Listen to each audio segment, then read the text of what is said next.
ന്യായാധിപന്മാർ അധ്യായം 5 ചോദ്യോത്തരങ്ങൾ. ന്യായാധിപന്മാരുടെ പുസ്തകം അധ്യായം 5 എത്ര വാക്യങ്ങളുണ്ട്? 31. ന്യായാധിപന്മാരുടെ പുസ്തകം അധ്യായം 5 ശീർഷകം എന്ത്? ദബോറയുടെ കീർത്തനം. നേതാക്കന്മാർ എന്തു ചെയ്തതിനാണ് കർത്താവിനെ സ്തുതിക്കുവിൻ എന്ന് ന്യായാധിപന്മാർ 5:2 പറയുന്നത്? ഇസ്രായേലിനെ നയിച്ചതിന്. കർത്താവ് എവിടെ നിന്ന് പുറപ്പെട്ടപ്പോൾ ഭൂമി കുലുങ്ങി എന്നാണ് ന്യായാധിപന്മാരുടെ പുസ്തകത്തിൽ പറയുന്നത്? സെയറിൽ നിന്ന്. കർത്താവ് ഏത് പ്രദേശത്ത് നിന്ന് മുൻപോട്ട് നീങ്ങിയപ്പോഴാണ് ഭൂമി കുലുങ്ങിയത് എന്ന് ന്യായാധിപന്മാരുടെ പുസ്തകത്തിൽ പറയുന്നത്? ഏദോം പ്രദേശത്ത് നിന്ന്. കർത്താവിന്റെ സന്നിധിയിൽ ഏത് മലയാണ് കുലുങ്ങിയത്? സീനായ് മല. അനാത്തിന്റെ മകൻ ശങ്കാറിന്റെ കാലത്തും ജായലിന്റെ കാലത്തും എന്താണ് നിലച്ചത്?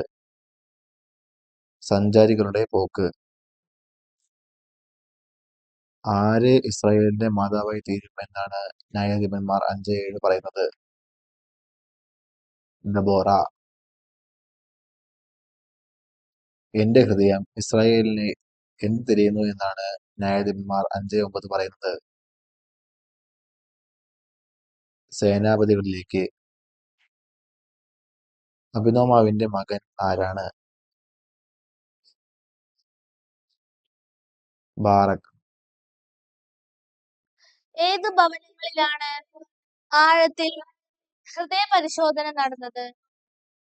റൂബൻ ഭവനങ്ങളിൽ. ജോർദാൻ അപ്പുറവും കപ്പലുകളോടൊപ്പം കടൽ തീരത്തും താമസമുറപ്പിച്ചത് ആര്? ഗിലെയാദ്, ദാൻ, ആശേർ എന്നിവർ. സ്വന്തം ജീവൻ മരണത്തിന് ഏൽപ്പിച്ച ജനം ഏത്? സെബലൂൺ.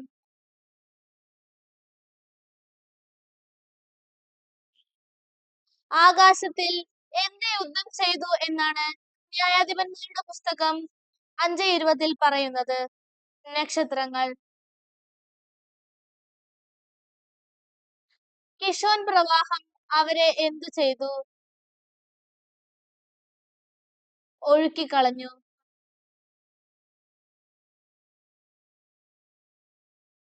കർത്താവിന്റെ ദൂതൻ എന്താണ് പറഞ്ഞത്? മെറോസിനെ ശപിക്കുക.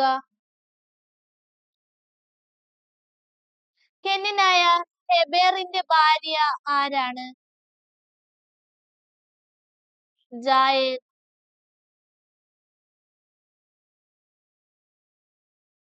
ആരാണ് കിളിവാതിലിലൂടെ എത്തിനോക്കി ജാലത്തിലൂടെ വിളിച്ചു പറഞ്ഞത്? സിസേറയുടെ അമ്മ.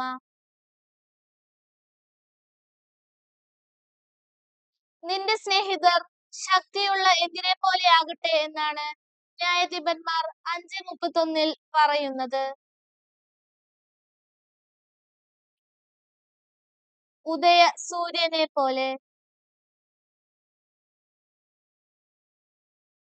തുടർന്ന് എത്ര വർഷത്തേക്കാണ് അവിടെ ശാന്തി നിലനിന്നത്? 40 വർഷം.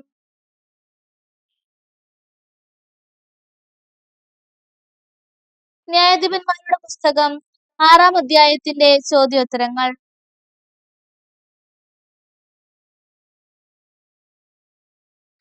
ന്യായാധിപന്മാരുടെ പുസ്തകം 6 അധ്യായത്തിന്റെ ശീർഷകം എന്ത്? ഗിദെയോൻ.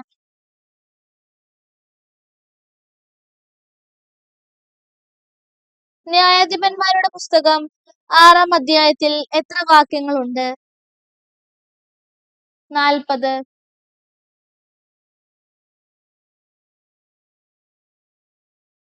കർത്താവ് അവരെ എത്ര വർഷത്തേക്കാണ് മിദ്യാൻകാരുടെ കൈകളിൽ ഏൽപ്പിച്ചത്? 7 വർഷത്തേക്ക്.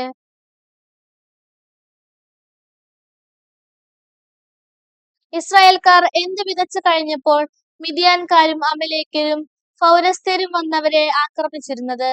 വിത്ത് വിതച്ചു കഴിഞ്ഞപ്പോൾ.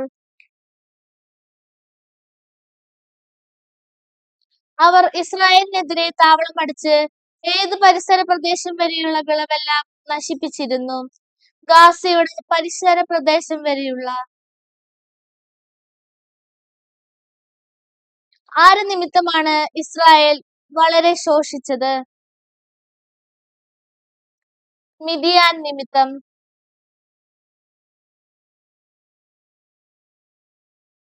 ഇസ്രായേൽ ജനം മിദ്യാൻകാർ നിമിത്തം കർത്താവിനോട് അപേക്ഷിച്ചപ്പോൾ അവിടുന്ന് ഇസ്രായേലിന് നൽകിയതാരെ? പ്രവാചകനെ.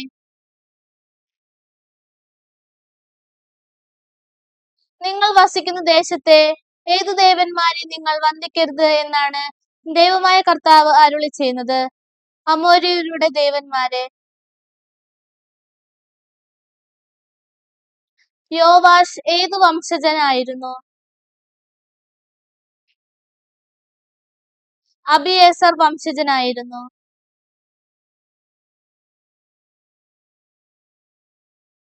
യോവാഷിന്റെ പുത്രൻ ആരായിരുന്നു? ഗിദെയോൻ.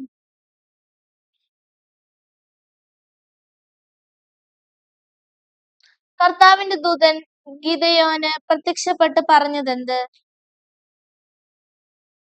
ധീരനും ശക്തനുമായ മനുഷ്യ, കർത്താവ് നിന്നോട് കൂടെ. പ്രഭോ, കർത്താവ് ഞങ്ങളോട് കൂടെ ഉണ്ടെങ്കിൽ എന്തുകൊണ്ടാണ് ഇതെല്ലാം ഞങ്ങൾക്ക് സംഭവിക്കുന്നത്? ആരോട് പറഞ്ഞു? ഗിദെയോൻ കർത്താവിന്റെ ദൂതനോട്. ഇറച്ചിയും പുളിപ്പില്ലാത്ത അപ്പവും എടുത്ത് ഈ പാറമേൽ വെക്കുക, ചാറ് അതിനുമേൽ ഒഴിക്കുക. ആരോട് പറഞ്ഞു? ദേവദൂതൻ ഗിദെയോനോട്. ഗിദെയോൻ കർത്താവിന് പണിത ബലിപീഠത്തിന്റെ പേര് എന്ത്? Yahweh shalom.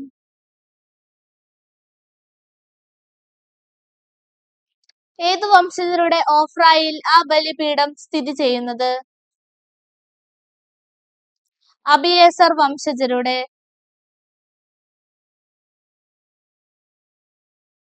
ഗിദെയോൻ വേലക്കാരിൽ എത്ര പേരെ കൂട്ടിയിട്ടാണ് കർത്താവ് പറഞ്ഞതുപോലെ ചെയ്യുന്നത്?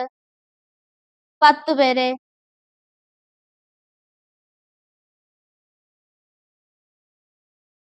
അശോര പ്രതിഷ്ഠ നശിപ്പിച്ചതാര്? ഗിദെയോൻ.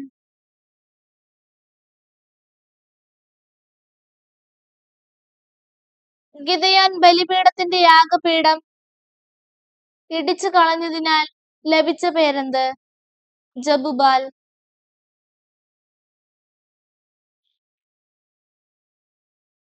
ജുബ്ബാൽ എന്ന പേരിന്റെ അർത്ഥം എന്ത്? ബാൽ തന്നെ അവനെതിരായി മത്സരിക്കട്ടെ. ആരുടെ ആത്മാവാണ് ഗിദെയോനിൽ ആവസിച്ചത്? കർത്താവിന്റെ ആത്മാവ്.